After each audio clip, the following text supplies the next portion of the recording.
बचपन से ही बाबा मुझे एक कहानी सुनाया करते थे।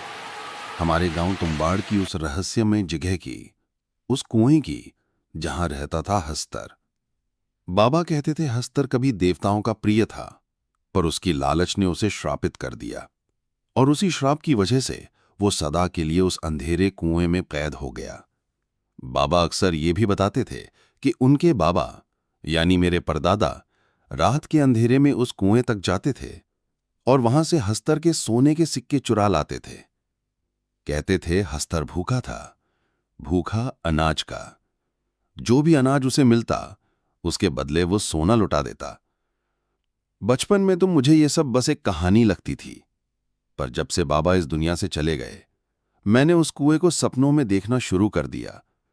हर रात लगता जैसे वो कुआं मुझे अपनी ओर खींच रहा हो, जैसे हस्तर मुझे पुकार रहा हो, जैसे उसकी भूख बढ़ गई हो और अब वो चाहता हो कि मैं उसे अनाज दूं और उसके बदले वो मुझे अपना सारा खजाना सौंप दे।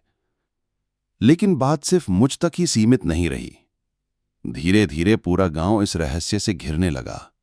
हर लालची इंसान, हर वो दिल जो सोने की चमक से अंधा हो चुका था, उसे भी सपनों में वही कुआं दिखाई देने लगा।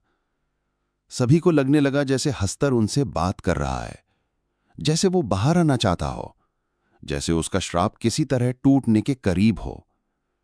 पर सवाल ये है, अगर वो श्राप टूटा, तो क्या सच में हस्तर अपना सोना हमें देगा, या फिर वो हमारे गांव की आत्माओं को निगल जाएगा?